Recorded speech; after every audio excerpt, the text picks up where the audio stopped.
And welcome back to Fully Equipped. J-Wall, RB, Uncle Gene, Zero Kill, whole crew's here. Boys, everybody's been waiting for this episode, so I won't belabor the point. This is the Robot Insight podcast for Fully Equipped. Yeah, this is the week that the rest of us get to just kick our feet up and let the voice of reason rant. Yes. He's saving his voice right now because he is going to be doing a lot of talking, but Uncle Gene is going to be leading the charge this week with all of the insights from robotic testing. And just a reminder, I got to imagine everybody listening to this podcast knows we are doing robotic testing with Golf Laboratories. And the robot, Gene can talk more. Spec, I'll let you speak more to kind of how we do testing. But this week, we're going to do a deep dive on drivers. And then based on the response, we're going to most likely do fairways and irons together. But there's just so much for drivers. I would just say save this podcast. If you haven't started doing testing with the new stuff yet, go back and listen to this one because there's going to be, I feel like it's going to be drinking from a fire hose as we offer up a lot of these robotic insights. So anyway, we'll get to that in a minute. But before we do that, I'm not even going to ask you how you're doing because you got to be excited. AK's coming back this week on the Live Tour. Am I the only one who's excited here? Anybody else interested to see how he plays? No, definitely looking forward to seeing him tee it up again. He was one that I really enjoyed watching when he was out there mixing it up. I mean, 12 years ago, is that right? Yes. Yeah. I am a card carrying member of the AK fan club. So this is something that I didn't ever expect that it was going to really happen. You know, people talk about him like he's a Yeti. You know, he would show up. I remember hearing stories. I did a story years ago, even before I worked at golf, and it was about a golf course in the Dallas area. And AK had a membership there, and the head pro at the time told me that AK showed up for like 2 weeks. He had like just completely disappeared off the face of the earth. He shows up for 2 weeks straight with a coach, hitting balls. And then after they're like, oh man, he's making a comeback. And then after 2 weeks, he just disappeared again. So and of course you see him on the range today. He looks like one of the dudes who probably was outside the ropes who just stepped in and was like, yeah, open range. I'm just going to grab an iron here and just start whacking some balls. He's in Vans and white tee. It is interesting though, they didn't show any pictures of his face. I guess I didn't realize that somebody on social media said that there was a reason for that. I can tell you the reason. He has a neck tattoo. And so I think maybe, dude, he looks like he came from the skate park with the Vans and the whole get up. I can't imagine that they're going to let him play in that come the first round. But anyway, RB, you got to be excited too, man. I don't think Uncle Gene cares. I've what shared are you this talking before, about? The dude's got belt buckles. He's pimpy. Are you out of your mind? He's right in my wheelhouse. What are you talking about? Don't you try to grandpa me? No, man. I was an old AK guy. AK's pimpy, and he brought it way back in the day. I didn't know he had swaggy. He's totally swag. I didn't know he had ink running up his neck. That makes him even more interesting. But at least he didn't go Mike Tyson face tattoo. Well, at least not that we know of. I mean, yeah, you're right. You know, at the end of the day, he has color, but got to temper everything. Still got to shoot a low score. You don't shoot a low score, nobody cares. Everybody cares if you shoot a low score. If you don't, he's gonna fade real quickly. I don't think anybody's gonna care week one. I think they just are gonna. No. Week 100%. But going, yeah. At some point, you have to deliver. He's got and for him to have relevance, he's got to play himself back into the ability or the position to be eligible to play in majors. You know, I mean, Liv just is not going to move the needle in the short term.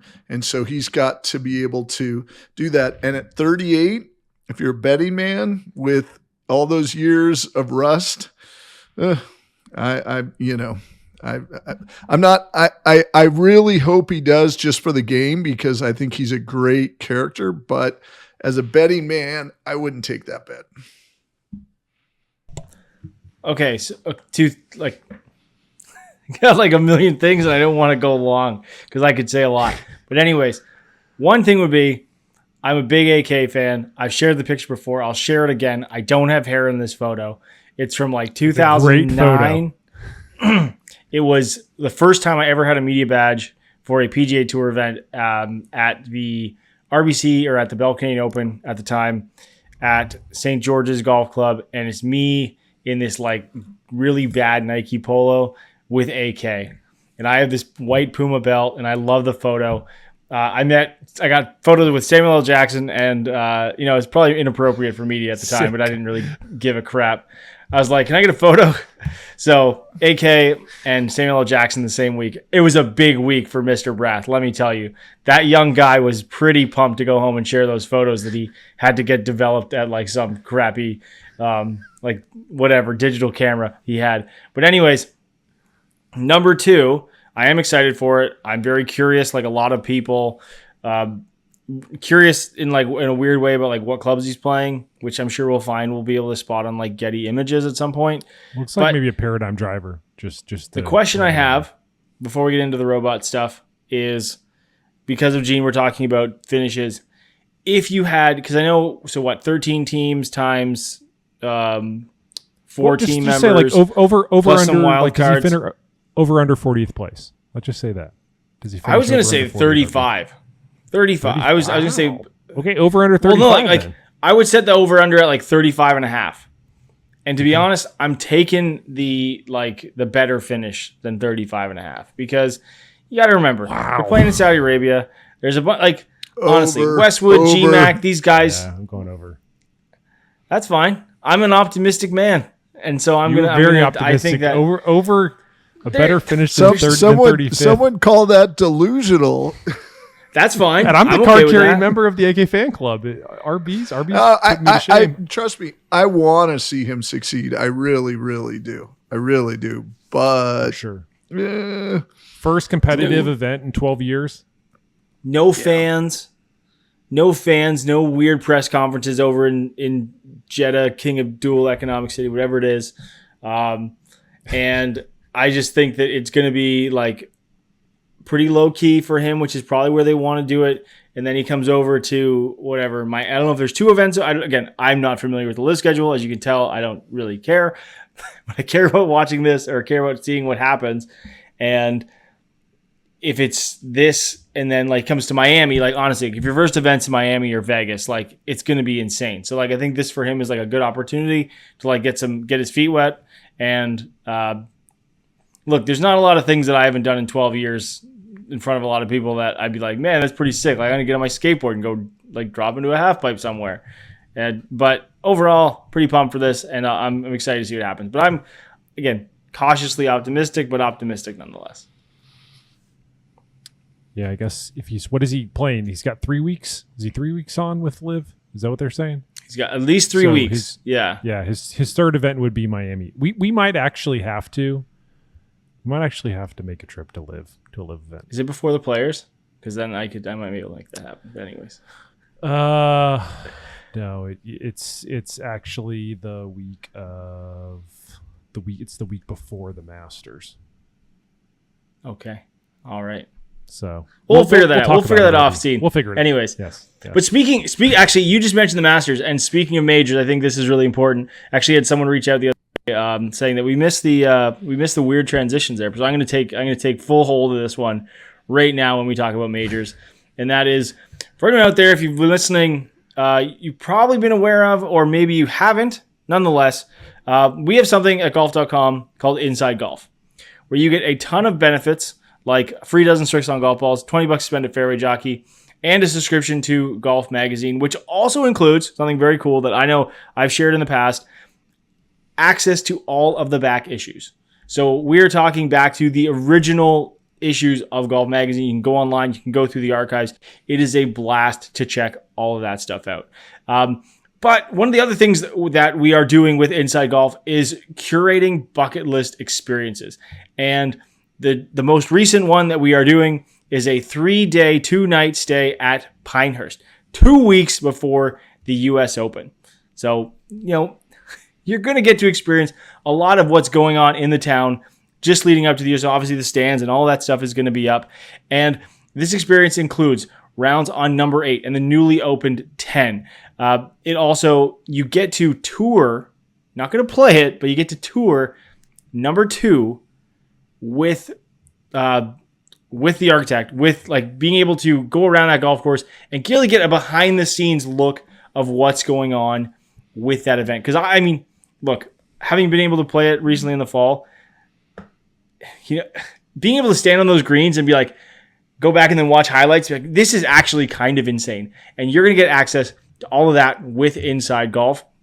The trip also includes an exclusive tour of the newly opened World Golf Hall of Fame, USGA Museum, as well as the USGA.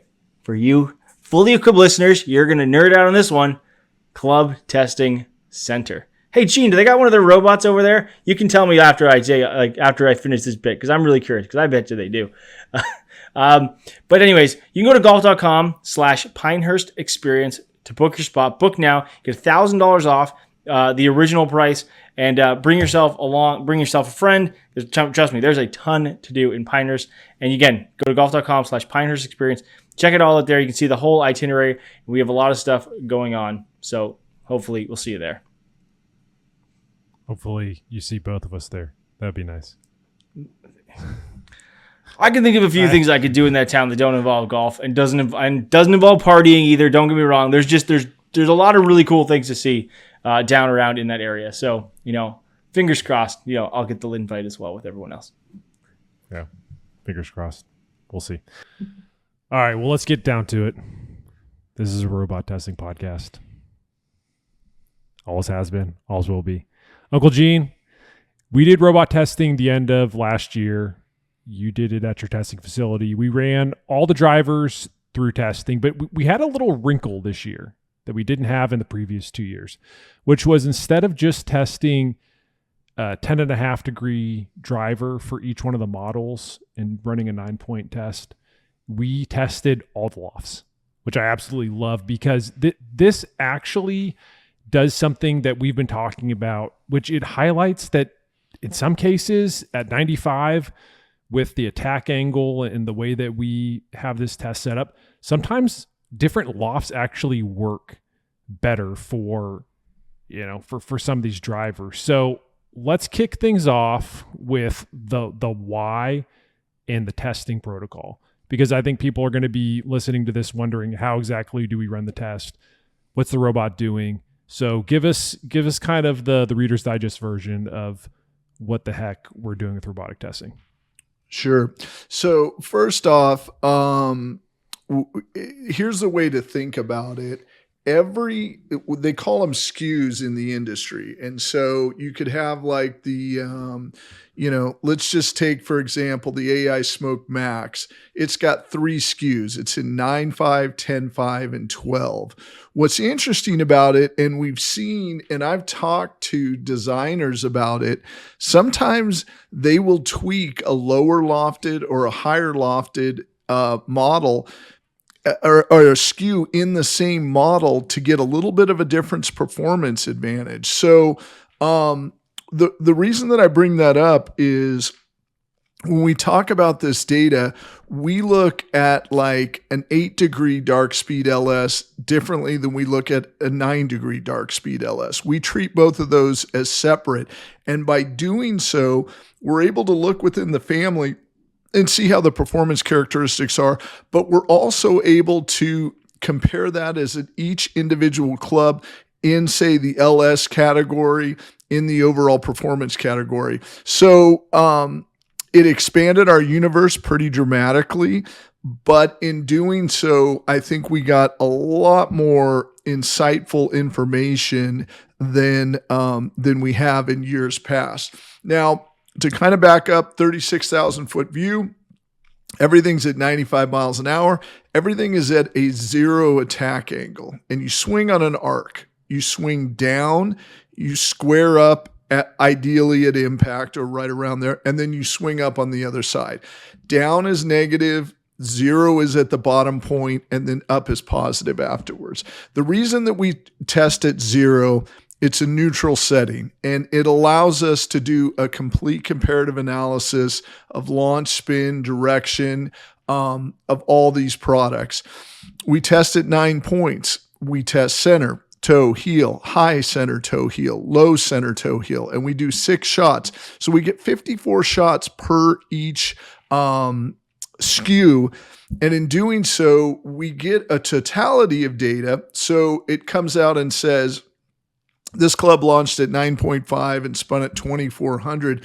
But then we're also able to mine the data deeper and say, what did it do on the high toe? What did it do on the low heel? What did it do across the upper third versus the bottom third? So it gives us a much more robust and richer database to analyze, as opposed to just 1 or 2, maybe 3 points in which we'll get an idea, but we won't get the totality. And let's face it, even tour players, but definitely amateurs, we hit it all over the face. So we're going to be able to provide you, and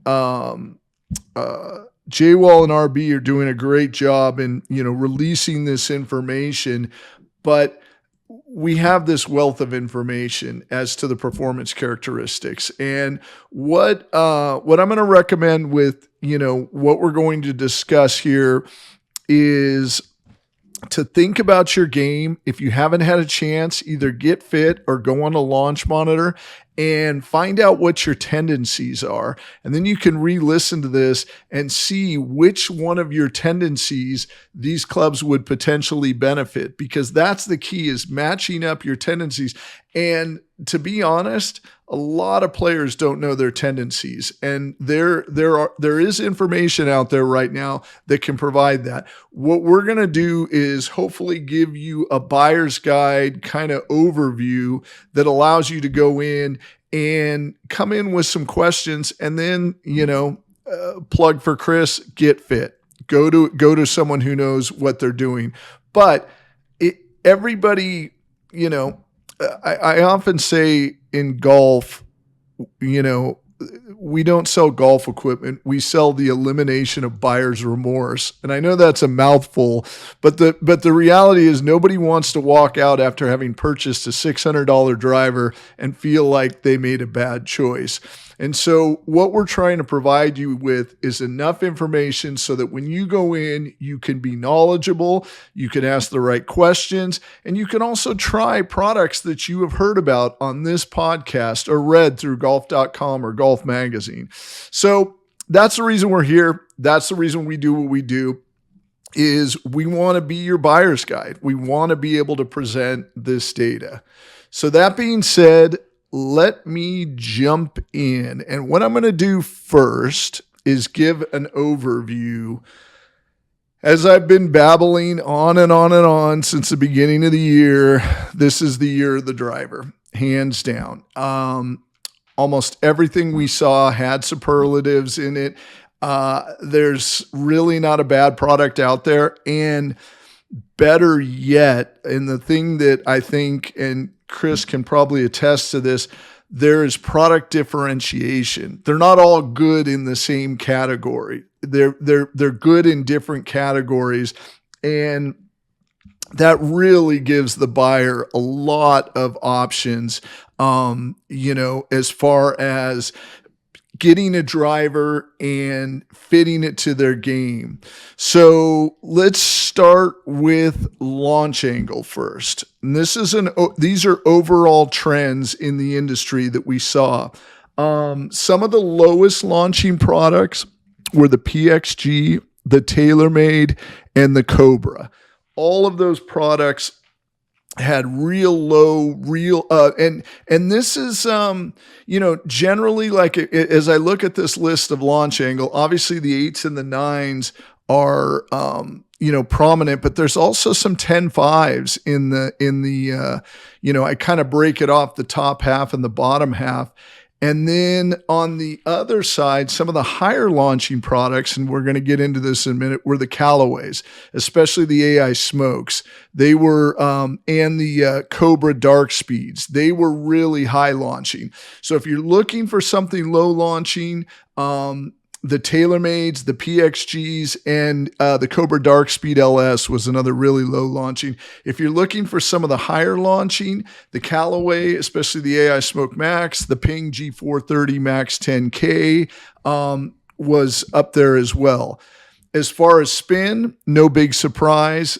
Lower launching generally is lower spinning. The lowest spinning of them all, hands down, was the PXG, followed by the TaylorMade. But the Those Cobra, numbers were especially, insane, by the way. Not to yes. stop you because you're on a roll, but no. Feel free to jump in anytime. Yeah. And they, they're looking for a market, and that market is a pure distance market, but you need to bring probably over, I'm going to say, unless you're, in some of the real higher lofts, you need to bring over 98 miles an hour, and you really have to have a positive attack angle to be able to maximize this. Because if you're below 98 or 95, you're going to probably struggle to get the ball in the air with these clubs. But if you've got enough club head speed, you really can see some amazing distance. And I know RB during his testing out at Scottsdale, and what do you have, RB, like 106? Club head speed? Come on, Gene. That's low. That's insulting. Oh, I'm sorry, Mr. Trainer. I've been working very hard here. All right, what are you up to? I cruise around. Right now, last time I hit golf balls, I cruise around 111. I can get a little higher, get a little lower. But you were, in all fairness, when you went out there, you were like 106, 107, right? I don't know. I have to look at the. I don't know. All right. I honestly couldn't tell. RB's got kids. He doesn't remember what he had for breakfast this morning. Yeah, that's a fair point. It's a lot of pancakes, John. It's a lot of pancakes. Well, but the reason that I bring it up is I remember, you talking about, and I remember watching your video about how you saw exceptional distance, and you're one of those prime players. You swing up on the ball, and you've got a lot of club head speed. So let's not get too far off the rails on the PXG stuff, because we're going to get no. I'm just understood. All right, next category, drop off in distance. This is total drop off in distance. So once again, we're center hits and then taking the 8 points around and looking at it. Without a doubt, TaylorMade was up there and Cobra was up there. They were exceptional. Man, I can't wait to get to the TaylorMade stuff when we dive into it here in a little bit. Yeah, it's some of their drivers. One in particular was just absolutely like off the charts impressive. Yes. And then going to high toe, just as an example, all TaylorMade for the first 1, 2, 3, 4, 5, 6 drivers. And we'll talk about that as far as exceptional upper third performance. Low heel, Cobra and Callaway really were representative there as far as performance. And then as far as toe hits were concerned, TaylorMade, Cobra, Callaway, and Ping were kind of the leaders in there were models there that had less than 1.5 yard drop off in distance. And then on heel hits, kind of the same thing. Now, that's not a big shock because, as I said, we already looked at kind of the totality and we said, well, TaylorMade, Cobra, and Ping, so they're going to be performing as far as toe and heel hits are concerned. So that's kind of the overview. Now we're going to go into each specific OEM and what they provided. And I'm going to start with Callaway. And with Callaway this year, there are a number of things that I noticed. Number one, they were some of the highest launching, lowest spinning drivers. So, for example, the AI Smoke Max, it averaged approximately 1 degree to 1.5 degrees higher than almost everything else in that same loft category if you compared OEM to OEM. But its spin rates were approximately 200 to 400 RPM less. So it was higher launching and lower spinning in the AI Smoke Max. It was really, really exceptional from a high launch, low spin. So if you are a player that's launching low and spinning too much, you definitely want to look at this club. And the had good forgiveness overall in performance. And also I can say this, versus last year's Paradigm, much improved as far as forgiveness. So they figured something out in between that allowed them to increase launch, lower spin, and also create a more forgiving driver in comparison. The AI Smoke Max D, very high launch. First, before we get into Max D with Triple Diamond, I would say, and you can, again, if you don't agree, that's totally fine. But I think it was probably the most impressive. Particularly the Triple Diamond. Triple Diamond. Yep. Yeah. I think it did a lot of things really well, but one of the ones, again, people always want to know, like, how do these drivers perform compared to the previous product? And, I think for the most part, we're all cynics. Everybody thinks that there can't be that much of an improvement from one year to the next. But like, if you look at high toe misses with the like previous year's Paradigm Triple Diamond, the high toe on there was losing, and this is in relation to the geometric center strike, but the delta was 11 yards, which is not terrible, but it's not great. That number went all the way to 4.8 with AI Smoke, and like 4.8 is good. Like that's what you would probably see on a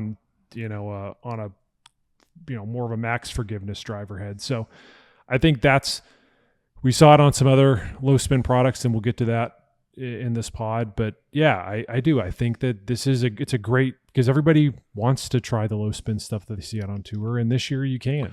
If you were worried about Paradigm and the off center numbers with last year's product, they made big strides with this one. Well, you raise a really good point, and we saw this in the whole data set that max isn't necessarily for game improvement anymore. Meaning that, so for example, with these max products, they were higher launching, lower spinning, which is kind of, what the lower spinning products are doing. Now, what's interesting between Paradigm or the Smoke Max Triple Diamond and the Smoke Triple Diamond and the Smoke Max, they had similar spin characteristics. The Triple Diamond had a lower launch, was lower launch than the Max. But what was interesting is, from a forgiveness standpoint, they were very, very similar. So if you can get the ball in the air and you're not looking for added launch, but you want a little less spin and you want forgiving club, you can look at both the AI Smoke Max and the Triple Diamond. That's what's absolutely amazing about it. And, to Jonathan's point, in years past, when you would go to, say, a Triple Diamond or an LS, you do sacrifice off-center hit drop-off. Not the case this year with Callaway. And what I was going to say, just to kind of wrap a bow on Callaway, their Max D had some of the greatest bias left. It was also highest launching, and I'd say medium to high spin, which is generally what you will see in a draw bias product. But overall, the clubs were very. They had differentiation in their performance characteristics. But they also, what made them so interesting is they were incredibly forgiving, for their overall performance. One insight and one question. Yes. The insight that I want to point out was Max D, and again, I've been going through a lot of the more of the superlatives here recently, just kind of releasing those one by one. But if you're somebody who is a heel striker, tend to strike the ball towards the heel, Max D was incredible. The carry delta on heel strikes was 6.3 and 7.6 yards on the 10.5 and the 12 degree heads.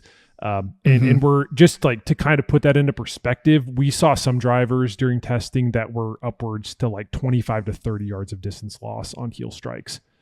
So that's a really impressive number. But the other thing that I did want to point out is typically triple diamond heads are on the lower spin side of that spectrum, but with the triple diamond, Gene, were you surprised that the spin for these was a little bit more towards the middle of the pack? You talked about the PXG stuff, but the triple diamond this year for Callaway was more in that like 25 to 2,900 RPMs at 95 miles an hour. And it's interesting. I've talked to designers about this kind of year in and year out, and they're always tweaking. One year they feel like they come in a little too low. Very rarely do they feel like they come in too high. But on the low spin stuff, it's really interesting. They're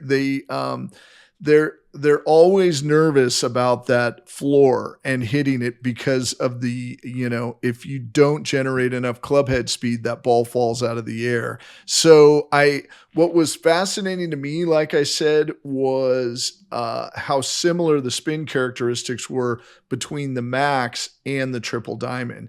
I expected the Triple Diamond to be at least 200 RPM less, and in some cases, in some models, it was very, very similar. So the engineers at Callaway have obviously looked at that and said, okay, we know where our sweet spot is as far as performance, and we know that I tell people all the time, especially with low spinning stuff, it's not your best hit that you should be concerned about. It's your miss, because your miss with a low spinning club can be really bad, especially if you don't get it in the air on your miss.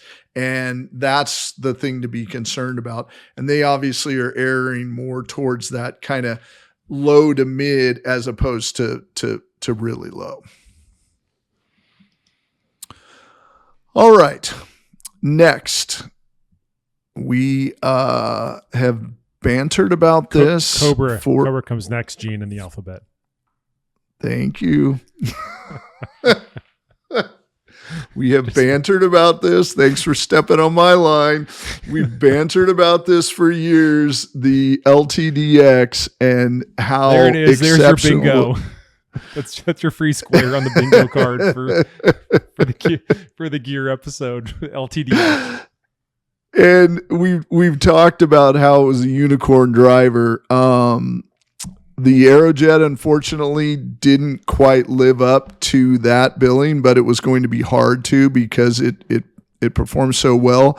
I can say without a doubt the LTDX, especially the Max, is back, and the numbers are really, really close from a forgiveness standpoint to the LTDX. For the LS is really, really low spinning. And, I think I kind of talked about that when I was doing the overall comparison. It was some of the lower spinning products were the Cobra LS. It also is kind of a low to mid launch. So if you're looking for a low to mid launch with low spinning, you definitely want to look at the LS. If you're looking for forgiveness, you definitely want to look at the Max. The Max is exceptional. And the Dark Speed X is very, very close. So I'm just trying to look here to see. I would say with the X, you are going to get kind of a mid-range of launch, whereas with the Max, you're going to get a high launch. The X had a lower spin rate than the Max, and obviously the LS had the floor. So overall, very good performance in forgiveness. And I want to say kind of a little bit more of a traditional launch and spin profile, whereas Callaway kind of was surprising in, some of their similarities between the Triple Diamond and the Max, and really surprising in the high launch, low spin on the Max. The LS is what you'd expect, very low launching and very low spinning. The Max is kind of what you'd expect, high launching and low to mid spin. And then the X is kind of in the middle, mid launch and, mid to low spin. But overall, the key takeaways from Cobra more than anything else is they're back to creating a very forgiving driver, and their drivers were amazingly forgiving. They also had great high center and high heel performance. They're across the board. They were really, really good. So good product placement, good coverage from a performance standpoint. Yeah. They've made some strides. The numbers that I would point out on kind of piggybacking off what you said, again, everybody wonders how the numbers stack up to Aerojet. As Gene mentioned, Aerojet kind of regressed to the mean after LTDX, and look, that was always going to happen. That driver was incredible, and it's still, as far as carry distance loss, all 8 points in relation to center, 3.4 yards. And I don't know if we had one that came dangerously close to actually topping it this year, but that just basically means that you can hit it all over the face and you're not going to see a massive drop off in distance, no matter where you're impacting it. Spin numbers, launch and spin, dark speed in relation to Aerojet were almost identical. Dark speed was at 11.4 degrees at 2970. Aerojet was 11.8 at 2977. And I think that just highlights the internal improvements that were made. Really trying to retain ball speed this year, overall stability, and just the high toe numbers, distance loss on these drivers. I think it was 6.4 yards, and that was overall across all lofts with dark speed. It's as Gene mentioned, they're back. I don't want to steal his thunder, but he is bang on. These drivers are noticeably better than Aerojet, and they're getting back to being closer towards that LTDX product. Yep. I think it's an interesting story. Just very quickly on the way geometry. This is, I will not say which engineer from which OEM said this, but I always thought it was one of the most fascinating things that I've ever heard from someone say, and that is we love to use free technology. And when we talk about technology, anything that goes into the club is a cost. That means, Power Bridge for Cobra or any other company that's using carbon on the top, or an extra process that goes into the club face, or using tungsten or something else within the head. But geometry is something that they can control that doesn't cost anything extra when it goes into the design process. And from Aerojet, just using Cobra as the example, Aerojet was generally a little bit shallower, whereas the new dark speed has gotten a little less from heel to toe and a little bit deeper. So that's where you're seeing there's more mass behind those areas, high toe and low. And I think that's one of the most interesting elements of this whole thing when we talk about how drivers progress from design, is that the geometry of these different heads creates variables. And if you look at Callaway as the opposite example, their geometry has stayed very similar in most cases, but their face technology has progressed. So they wouldn't necessarily call it free technology from the Callaway usage, but other companies are utilizing different methods of that. And similar to I know we're going to get to it, so I'll shut up. But the 10K in the TaylorMade, they chose to adopt a very different geometry for that club head, which I think if you were to pick one up and look down at it, you would say that does not look like a TaylorMade driver from the offset, from the onset of just looking down at it. But overall, that geometry, as well as with the construction, the technology that costs a lot of money to create, that's all of those things together create performance. So that's where when you look at different drivers, why is it shaped like that versus last year versus this year? That's your reason why.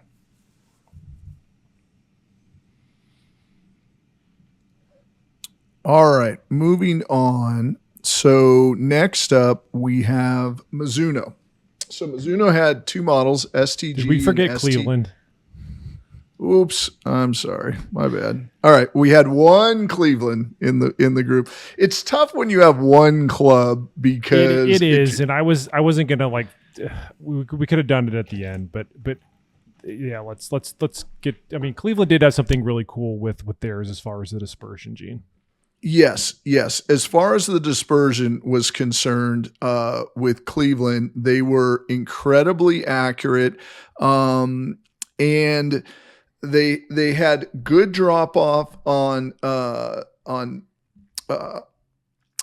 toe hits. Their heel hits were decent, but their toe hits were good, and they had a little bit more kind of middle of the road on launch, and I would have to say slightly low on spin. So overall a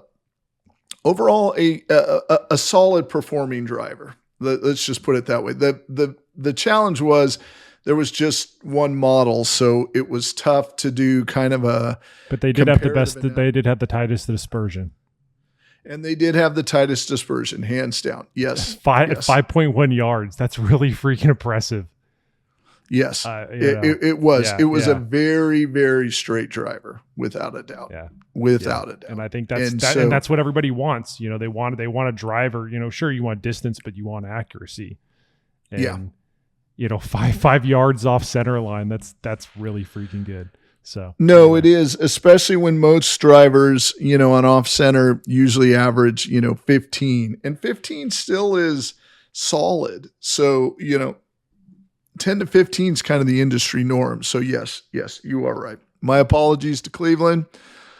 No disrespect there, but, so next up is Mizuno. And as far as Mizuno is concerned, very, very solid. The STG was definitely lower launch and kind of medium spin as far as that's concerned. The Max also was lower launch and kind of medium to low spin. I'm just kind of looking overall performance. It did really well on performance. I mean, yes. As far as consistency goes across the entire face on distance loss, it was within the top 5. Yes, without a doubt. And it was really solid on the all of the Mizunos were very solid on the upper third of the club face, without a doubt. The Maxes were just exceptional on high center. I'm just looking, high center for the 9.5 was 0.3 yards drop off. High center for the 10.5 was 1.8. In the high center was 3.3 on the 12 degrees. So exceptional. The ST Max had 7.5 and 6.9 for the 10.5 and 12. So overall. That's the one, Gene. That's the driver that I would say. RB's shaking his head too. I think he would agree with me. That Max driver is the one where it's not. I don't know how close it gets to 10K, but the numbers that we saw on the robot. I mean, even low heel and low toe, Gene, we only saw a delta of 12 yards. And again, I was talking about those are areas where that's death. Low toe, low heel on a driver, forget about it. That you're losing some serious distance. And to only lose less than 13 yards on those areas, and that's the worst. That's the worst of it. I mean, the overall delta here across all 8 points in relation to center was 6.9 yards. It's really good, really consistent. You can pretty much hit it all over the face on this one and still get some strong numbers. Well, and the other thing to remember is it averaged 8.4 yards off center. So it was really straight too, so we were just, kind of gushing about the Cleveland at 5.1. 3 yards is not that much of a difference. So it was definitely in the top drivers, is from a straight standpoint as well, without a doubt. Okay, so next up is a really interesting addition, and that was the Ping G430 Max 10K. What we saw with this product was, I'm going to call it a mid to high launch with definitely a low spin. Really, really good drop off, really solid all the way across the board. Also very straight and consistent. But the thing that jumped out at this, and Jay Wall, you can give a PGA perspective on this because you had an interesting interview. Normally, when we hit the ball on the high side, we lose. So high center, we lose 300 to 400 RPM of spin, and we hit the ball on the low side, we increase the spin by 300 to 400 RPM. This increase and decrease was like 150, 200. It was almost half. So the MOI vertically created spin consistency that was really interesting. Now you have bulge on a driver, so you're still launching higher, launching lower, but your spin delta was really minimized. And Jonathan, you can speak to that as far as the tour player that you ran across that was commenting on that. Yeah, exactly. Cameron Champ was, and he's not using it. He went back to the LST driver, which I'm not really surprised about based on his speed, but he was using it last year at RSM, and he told me to say it pretty much, it just confirmed what we saw in the robot, which was low on the face. He wasn't seeing a lot of that increase in spin that he had in the past. And as Gene mentioned, I mean, to basically see on, especially like a low center, to basically see no spin increase is really cool. And again, people are probably wondering if you're not like nerding out on gear like we are, like what does that mean? It basically means that if you're able to maintain spin and you're not seeing it jump, 300 or 400 RPMs, that gives you a better chance at just seeing that similar number to what you would get out of the center. And that's what we're going for. Gene mentioned it at the top, which is we're not fixating, as you probably have noticed. How many times have we talked about ball speed so far on this podcast? I mean, I think I just mentioned it. I think it's the first time that I mentioned it on this pod. And the reason being, for a lot of recreational golfers out there, you're looking for a driver that's going to have, I call it, ball speed retention, miss hit protection, whatever. There's fancy names for just saying a forgiving driver. You're looking for forgiveness so that when you miss the driver, when you miss the face, and you're going to miss it out of the heel and the toe, you're looking for something that's going to replicate whatever that carry number is when you just hit one dead nuts out of the center.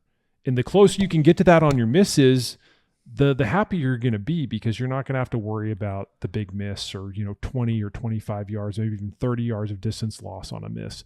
So that's what we're going for here. That's why we're highlighting some of the things that these drivers do well. And again, that's what we saw from the G430 Max 10K. Is it's just a super stable product. I likened it to a tank. You can basically throw everything you want at it, and that thing just takes it all and says, give me more. Well, from a side note here, and really quickly, because I think that is such an interesting point, not just about like holistically, like, talking about why we do what we're doing with this like procedure. But Kris, when you are talking to golfers or you're looking at golfers in the fitting environment, would you say the lower miss with higher spin is more common with the average golfer versus the higher miss low spin, which I have found tends to be the better player miss? Yeah, it's right? Definitely that high spin miss for sure.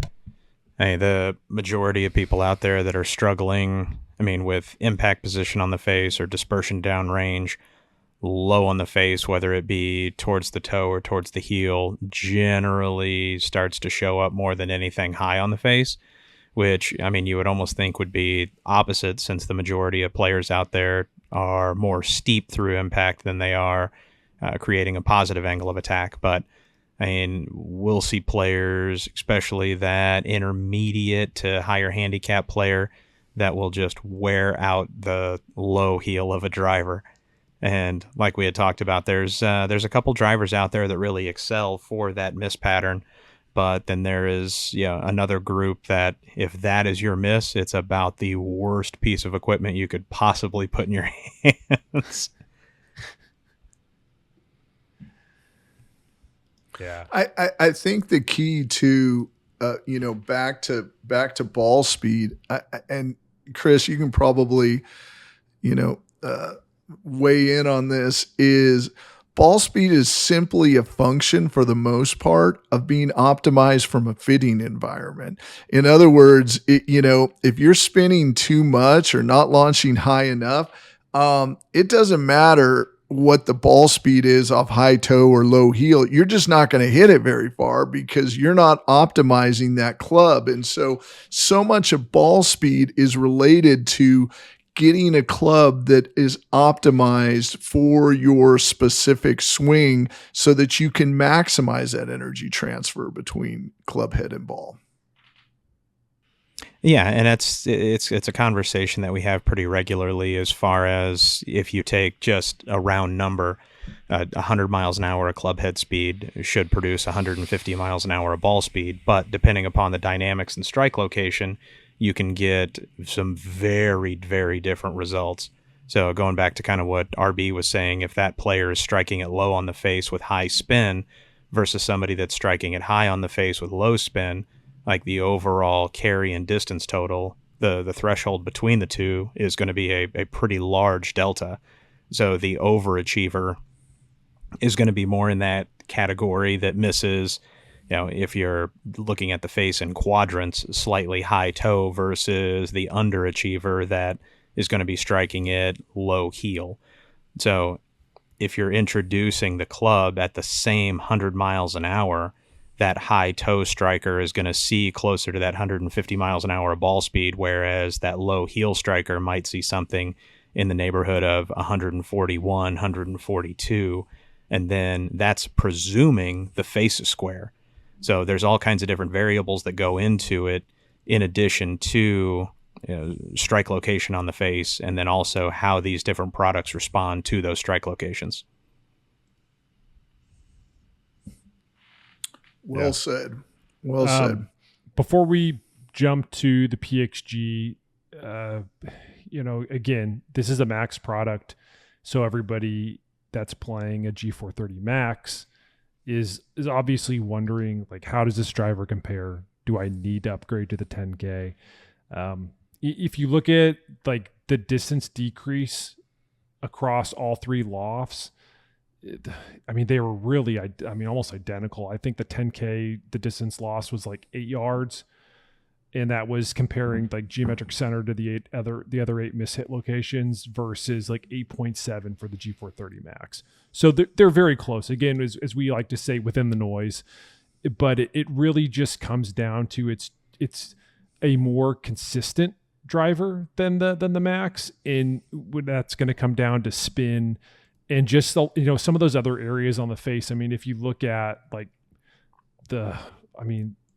just look at like the high toe numbers. The 9 degree Max 10K only lost 4.5 yards on toe strikes. That's a really impressive number. But then you're going, well, where is it falling short? And it's really not, because it's also really impressive when it comes to the heel strikes as well. And for example, like low heel was a drop off of just 7 yards. So again, it's a really stable product, and that's what you're getting. It's more consistent. It's still forgiving, but it's just tightening a lot of those, launch and spin characteristics across the entire face. And that's, again, if you're somebody who doesn't hit it out of the middle, that's what these 10K drivers do, is they just try to normalize a lot of those misses and make them more playable. So one little tech nerd tidbit about the 10K and also the QI10 Max. We had kind of talked about this offline just when we were doing some testing with it. The conforming properties of those drivers is kind of an interesting topic. We kind of go off on tangents with the lead tape chronicles and people that like to tinker and doctor. You can actually make your driver non-conforming by adding lead tape or altering the head weight of the driver in those 10K products. So the G430 and also the QI10 Max. If you get into that 10K, you are maxed out. Head weight is what it is.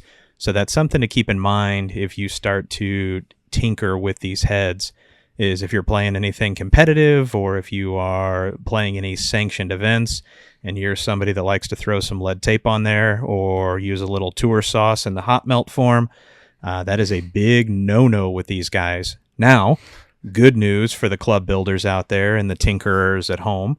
The USGA does not consider the shaft as the same part of the head. So if you're looking for swing weight and essentially swing weight only, you can use tip weights if you're trying to get to a desired swing weight. But as far as any type of addition of discretionary weight on those heads, maxed out, don't do it, non-conforming. And looking for some bad news in a sanctioned event. But if you're a weekend warrior and want to go down the lead tape chronicles, I mean, let's go ahead and max that thing out. Get it up to 11, 12K. Why not? I'm waiting for some dude to post a picture of like a 10K TaylorMade just completely loaded up with lead tape. Yes. I don't care. I'm just curious. I know we're off. I know we're way 44 and a half offline, inches. And then 20 grams of lead tape just caked around the perimeter of that thing. Let's go. I want to see this. I want to see the TaylorMade 60,000 frames per second video of the golf ball being hit by a driver just caked in lead tape at 43 inches, and that thing just stabilized like a rocket hitting a building. Just okay, not moving. It's gonna keep going. That's it. All right, we've set the sorry, bar. Gene. Here we go. I want to see the video come stuff. in. Hey, I'll go back on mute. I'll sit back in my corner. That's a real. I'm totally glad. I'm glad that we brought that up. RB asked that question at the big TaylorMade summit that we went to, and I loved it. He was the only guy there who was asking the hard hitting questions. Everybody else is like, "Oh yeah, that makes a lot of sense. Why didn't I think about that?" RB's like Googling it. It was cool. I did the same thing at Ping, and I got a look kind of like, what? Why would you ask that? I'm like, because we look was build shut up. clubs. We'll Because talk to you later. You're sicko. Quiet peasant, speak when spoken to. All right. PXG, Gene. We good with Ping? PXG. Okay. All right. We are done with Ping. So PXG, as we talked about on the top, some of the lowest launching and definitely the lowest spinning. The Black Ops. Give us some numbers there, please. Okay. Some all right. lowest, So lowest just to spinning give in relation to the pack. Yeah. So just to give you some numbers, like the 8, 9, and 10.5 in the Black Ops were 9.5, 10, and 10.6. The Tour, same ones, 7, 2, 8, 8, and 9, 7. And just for like comparative purposes, let's just take the LS, which was, fairly low launching. It was 8, 8, 9, 5, and 11, 8. So it's 10, 5 in the LS was 9, 7, 10, almost 3 degrees higher than the Black Ops Tour, just to give you, a comparison. And the LS spun at 3,000, which was a low spin rate for the 10.5. The 10.5 Black Ops Tour spun at 2355. So these are rocket ships. These are low launching, low spinning rocket ships. Now here's where it gets interesting. Normally when you have low launching, low spinning rocket ships, you get big drop-offs in distance. They're usually not very forgiving. That was not the case with these drivers. All of the drivers were under, but under 10 yards as far as total drop-off. But here's where it was really interesting. Almost all of the drivers had less than 10 yards of dispersion, sometimes less than 7.5. And we saw one driver, the Black Ops Tour 8 degree, had 4.6 yards of dispersion. The 10.5 Black Ops had 7 yards of dispersion. So these drivers, while they are low launching and low spinning, they actually are medium to strong forgiveness, and they're straight. So once again, if you can generate the club head speed, you can get a forgiving product that is going to go a mile, and it's going to go a mile straight. So they, and one of the reasons that I love to highlight this, and this is why I'm so excited about this year, is their product line totally different than everybody else's product line. So if you spin too much or you launch too high, go take a look, and you've got some club head speed, and you want something that's accurate from a dispersion standpoint and forgiving, you definitely want to take a look at either the Black Ops or the Black Ops Tour. And it's kind of like, how much of a golfer are you? You know, if you're that golfer or think you are, try the Tour. If you're not, try the Black Ops. But either way, you better be like RB and bring some club head speed to the party, because you're going to need it to get these things in the air. But if you can, they're going to go a long way. So and Gene mentioned it, just the really small dispersion across most of the lofts. I think, you know, and I don't want to talk too much about the tech with these drivers, because if you want to learn more about that, go to golf.com. We've done all the write-ups on them, or go to the PXG's website in this case. But I think as you see these improvements in dispersion and the improvements in off-center forgiveness, I think this just further confirms that PXG's switch, at least with the Black Ops, from the T412 titanium to the new AMF, I mean, it's paying off in a big way. So, you know, these drivers are more expensive, and I think people were like, oh, here we go again, PXG jacking their prices around. They were, you know, one of the cheapest. Now they're going back to being one of the more expensive. You get what you pay for. I've said that before on this podcast, but in this case, you really do. You get what you pay for. These drivers are really solid, and you're seeing it not only in the off-center numbers, but the dispersion numbers as well. And oh, by the way, RB tested them, so I'm pretty sure he could attest to that. This is the perfect example, and I've already said it many times before, getting fit and not just ordering to your spec. And the reason I say that is because if I use PXG as my example, the example that I can give right now at this moment in time, when it came to the Gen 6, I used their lowest lofted driver head, and I used the lowest lofted driver head to achieve the spin numbers and launch that work best for me. When I moved into the Black Ops and I tested both, Tour 1 was the better fit for me. I moved up a full almost 2 degrees in loft in the club head, and I still achieved almost the exact same spin numbers.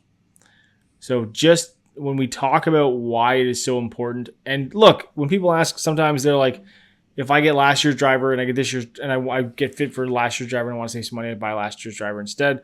There are many cases where that is a pretty good example, and you can generally do a fairly decent job of finding something where you're going to save a little bit of money and find a lot of performance. If you were to be fit into the lowest lofted driver of the Gen 6 and then go to the low lofted driver of the Tour 1, you might find, holy crap, I can't get this thing in the air. So it's just one of those instances to keep in mind when we talk about differentiation among models year to year, why this is so important. PXG is not the only one. TaylorMade is another example with their Max Head versus the Max 10K. There's just all of these variations of these designs and the differentiation and how the companies have done that, where in some cases it's okay to go back and, you know, save some money and do that, but in other cases it is very, very important to go through the fitting process, because at the end of the day you're going to find something where you might be shocked at the specs that you end up with, but the numbers, as they say, ball don't lie. Numbers don't lie. TrackMan doesn't lie. It just gives you the information, and you can do with it what you want. And in most cases, when you work with a fitter and you get those end results, You're focused on performance and not the loft on the bottom of the club head.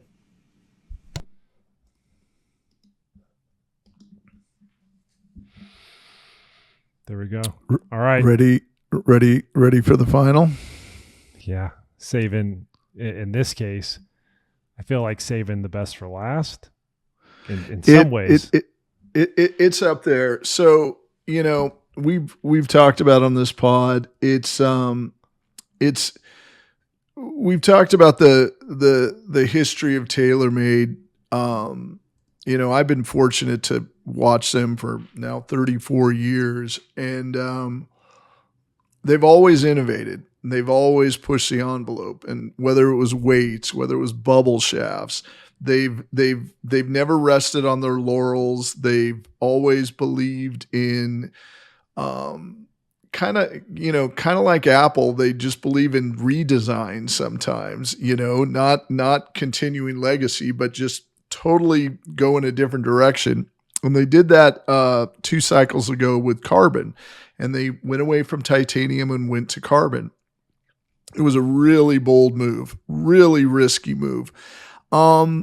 Yielded kind of mixed results. Had some performance characteristics that were admirable, but also didn't quite stick the landing in a lot of respects. And there were some challenges. There were some challenges from a durability standpoint.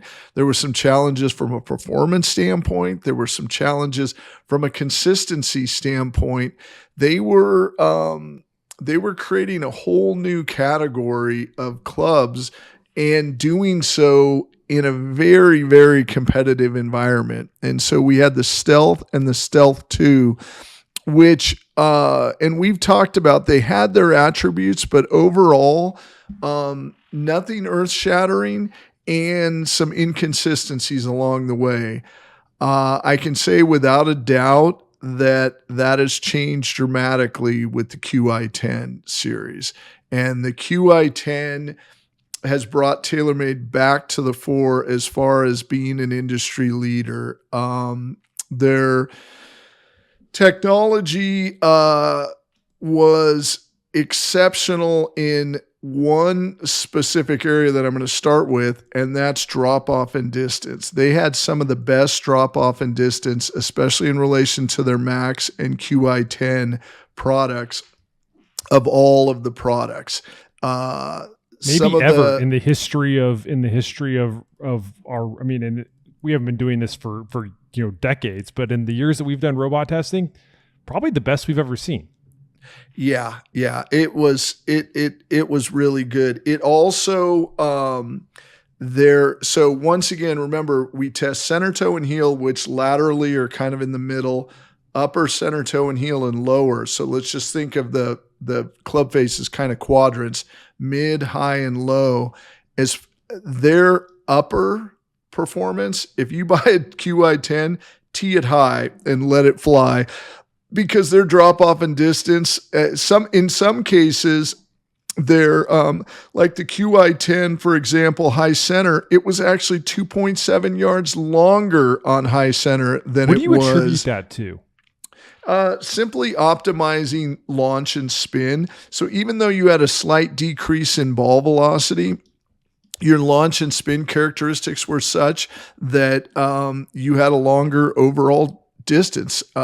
And we do see that, but it's tough to do. But what's really interesting was across the board, their upper third quadrant were exceptional. And as I talked about in the beginning, the top 6 half-inch high, 3/4 inch toe drop-offs were all TaylorMades, and all of them had a positive number, meaning that they didn't lose any distance when you hit them up there, which is just amazing.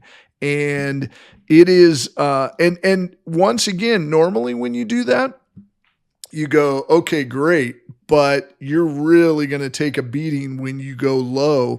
Not necessarily the case. I mean, they had decent numbers low, but they weren't, some of the numbers that we've seen low have been, 15, 20, 25 yards. And their numbers were in the, usually like 10 to 16 range lows. So you weren't getting much of a penalty low, but you were definitely getting an exceptional advantage hitting high.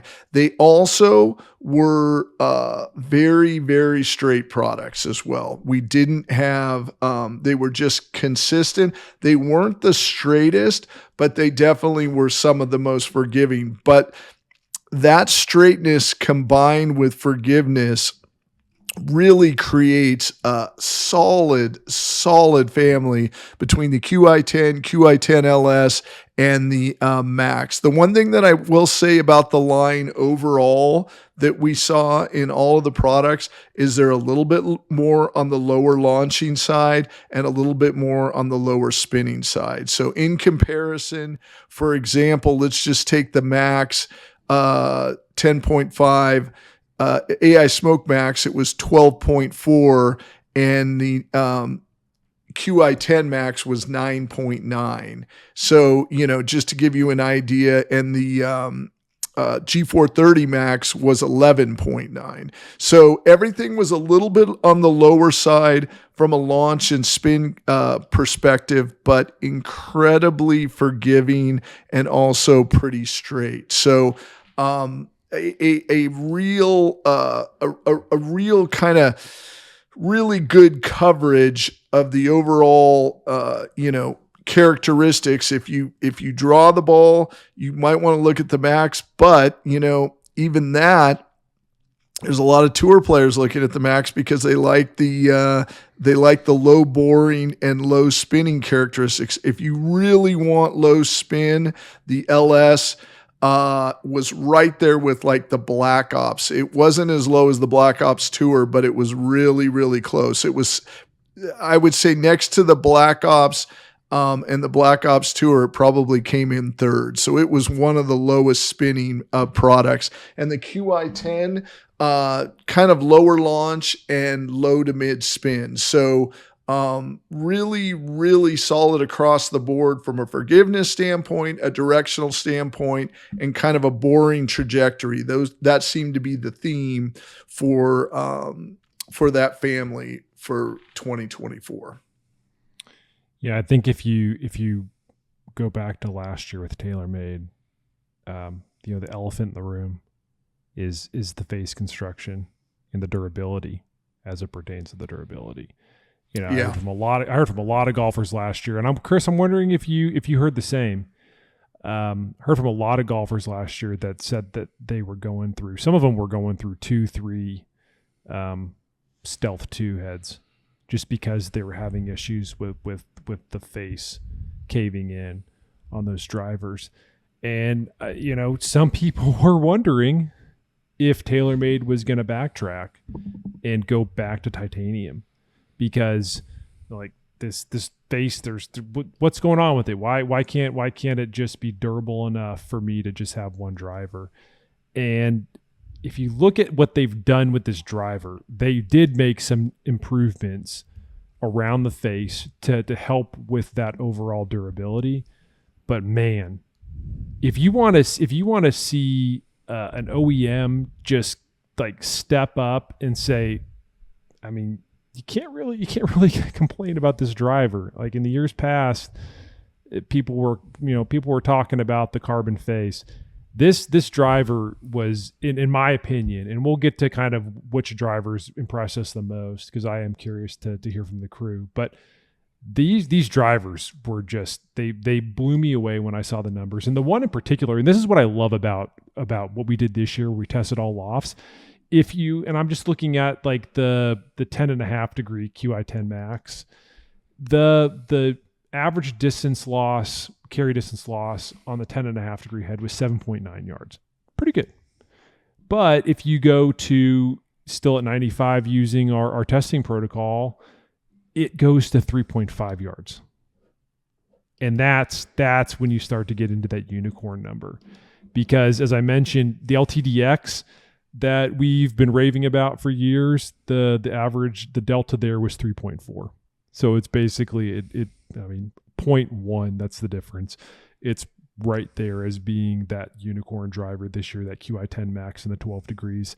And oh, by the way, it also, from a dispersion standpoint, was at 12 yards. So it's got a tighter dispersion, and it's great all over the face. I mean, my gosh.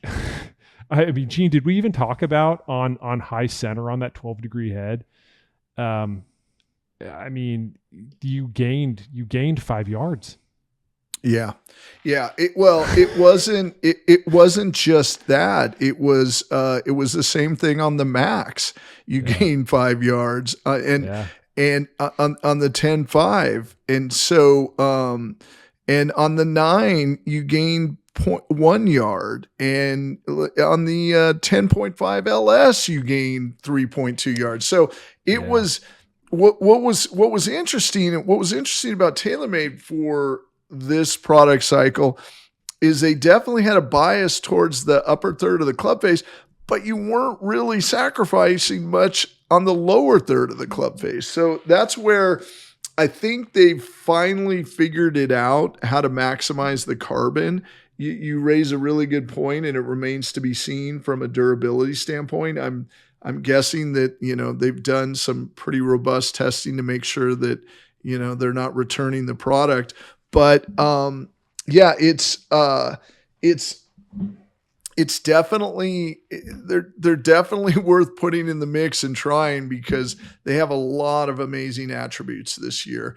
And once again, comparing those to the Stealth, but even the Stealth 2, it was a quantum leap difference. It's not even a fair fight this year. No, I feel like, I mean, I was just looking at the LS product compared to the Plus last year, and just looking at middle and high toe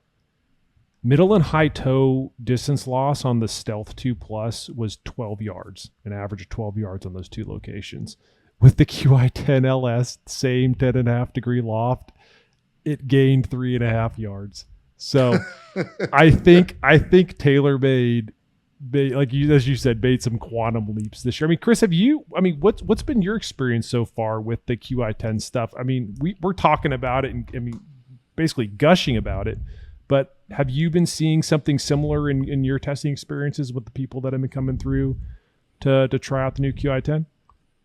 I mean, that's one thing that I do want to address, is the durability issue. We saw a number of drivers in the Stealth 2 family that had some bondage and breakage issues, and I mean, that was a question that was brought up in our PK session with TaylorMade. Was, what have you guys done to address this? Because I mean, talking about the elephant in the room, and I mean, the biggest thing that they did was they increased the surface area for the bonds. They softened up the chassis. And if you look side by side at a Stealth 2 and now QI10, the amount of bonding material around the face, and you can see that everything has been essentially increased. And from a performance perspective, I mean, it was a huge leap in performance, consistency, and just downrange dispersion between what I saw with Stealth 2 products, Stealth 2 Plus, and the HD, and then now incorporating QI10 Max, QI10 Core Head, and then also the LS. And I mean, the separation of the models is significantly bigger. So now you have 3 definitively different heads that you can work with a variety of different player demographics with. And I mean, as far as most improved, it's TaylorMade hands down. And I've got to give a shout out to my buddy Rick Phillips, who is a TaylorMade rep over kind of in the Midwest area. And he called me early on and he goes, "Hey, have you had a chance to hit this? What are your thoughts?" Wanted to pick my brain on it. And I was telling him, "Man, this is way better. You guys are going to have a good year." And he was just kind of love hearing that kind of reaction. So now that TaylorMade and the boys are getting a shout out on the pod, and the performance is there from Robot to back it up, I mean, I'm going to echo what I said to him months ago. It's going to be a good year for TaylorMade. Yeah, it most definitely is. And I think, again, I think there's great products for every manufacturer, but as we said, the company, I would feel like, and you guys, do you agree, made the biggest quantum leap this year, TaylorMade? Oh, without a doubt. Yeah, Well, it's not even close. I would say second would be Cobra, because Cobra really bounced back pretty solid. Yeah. Cobra had one down year. TaylorMade pioneered a new technology, and the fact that they stuck with it and figured out how to make that new technology that nobody else is doing work to a high level. Yeah. I mean, I'm giving it to them. Yeah. I agree. I think they win. I just, just as far as like year to year, I think to your point, Kris, especially when you look at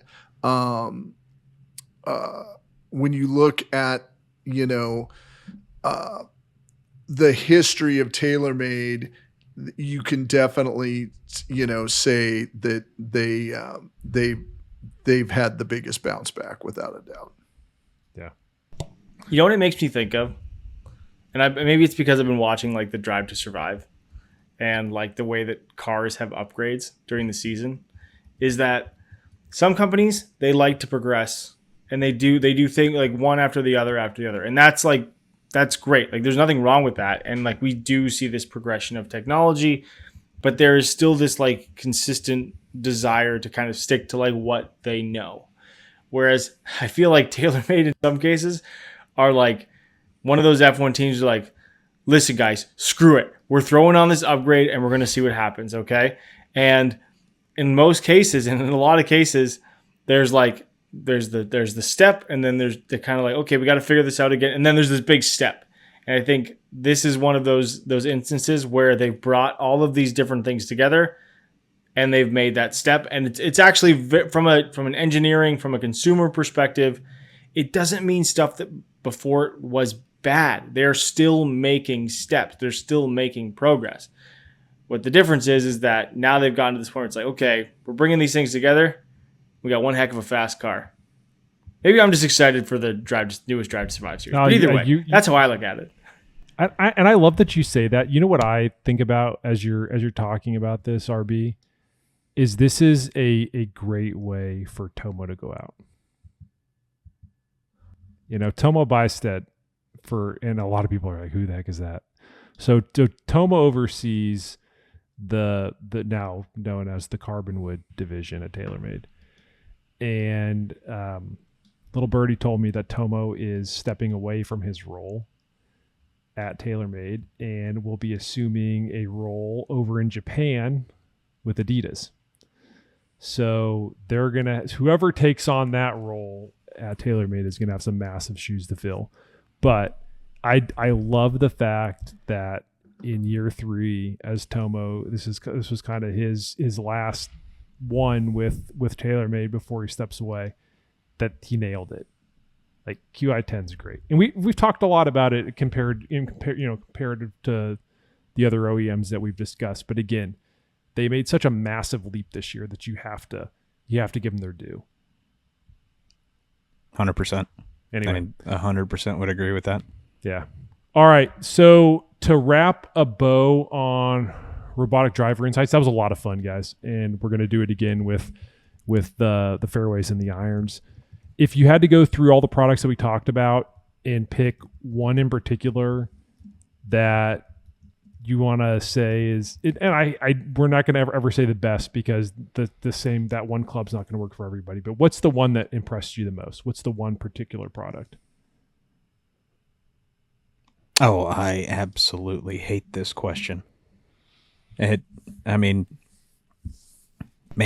you're the driver. How do you pick one when all of them are good? Just pick one. I'm putting everybody on the spot. You gotta pick one. What's the one that impressed you the most?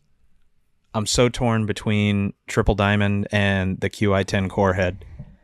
And if I absolutely had to pick one right now, the Triple Diamond, just from a quantity of sales perspective for True Spec, right now has the slightest edge but both of them are so good, man. Yeah, that was actually, I was thinking about going that direction, which means that I'm going to pivot. Uncle Gene, of course. Which one would you say? I'm going to let RB go. I'll finish last. Okay. If I had to say, it'd be the PX Obra. PX Obra. I love it. Oh, also known as this is why we do this podcast late at night, because we get some dad jokes in there. It's tough, but picking one is very hard because, as you know, it's full disclosure. Like I've hit the Black Ops Tour. I was fit for the Black Ops Tour. That thing is awesome. I have not in hand gotten like a demo to test yet, but I know it's literally probably somewhere in some plane somewhere on its way here to test the Aerojet. And I've hit it outside. I've tested it. It was fantastic. I just know that I think for someone like myself, and this is, I'm using my own experience here. If you are one of those players that desires low spin, the Black Ops Tour is very, very hard to ignore. As a consumer product, if I had to pick one consumer product that I think most golfers, if you were going to go and pick something out off the rack and say, man, I think this is going to be a really good driver, I really do think that it is the Cobra Aerojet, or sorry, Cobra Dark Speed, the Dark Speed X. RB's still stuck in the Aerojet. There's too many names. There's too many names. It's There's way too many names. Hey, we gotta be kind. It is the dark. I do think he's on East Coast time too. It's coming in on midnight for that. Midnight, and it's Canada. So. I mean, Canada. Maybe they don't even know about the dark speed yet. Who knows? But I do think, so again, adjustable weight. And here's the deal: adjustable weighting, adjustable hosel, and there is a lot of stuff that we've seen from the robot insights. To me, that's where I think a lot of golfers are really going to find that performance advantage. It's, 1B, if you need low spin, it's very hard to ignore that PXG Tour 1. I'm gonna I'm gonna go against what I said with you got to just pick one, and I'm gonna lump in the 10K products this year.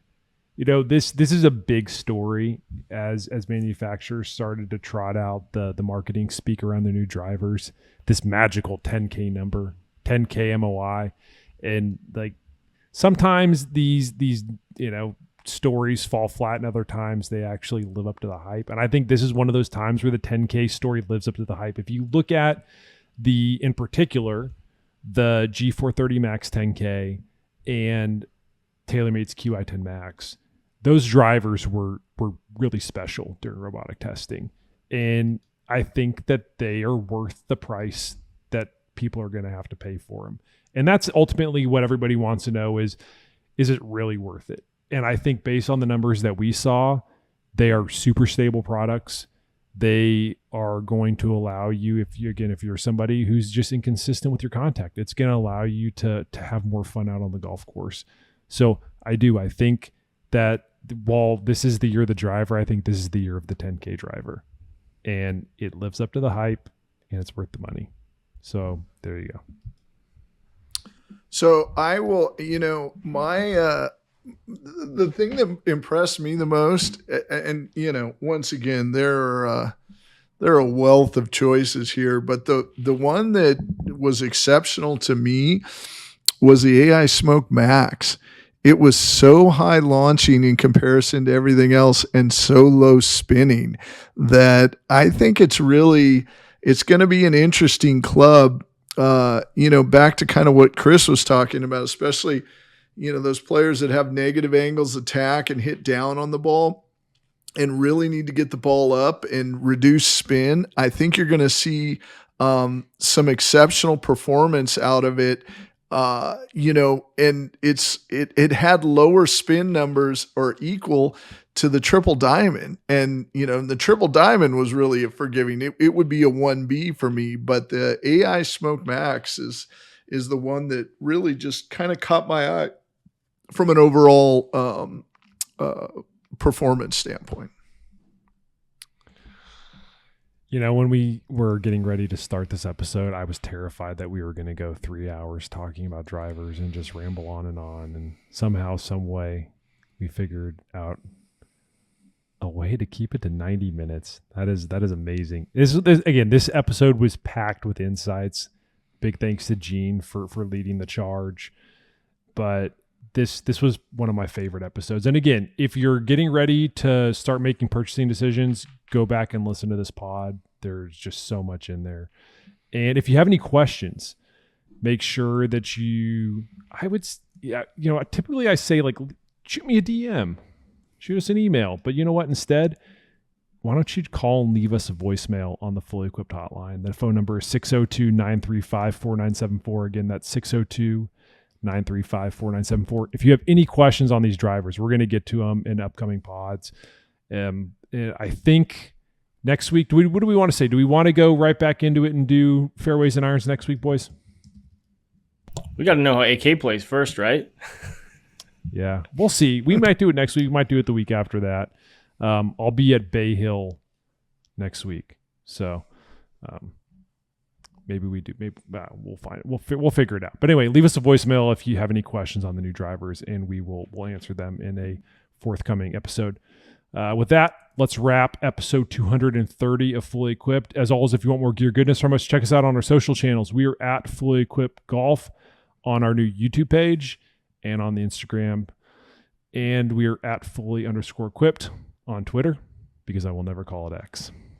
Thanks as always for listening, especially listening to us ramble about drivers for 90 minutes. See you next week.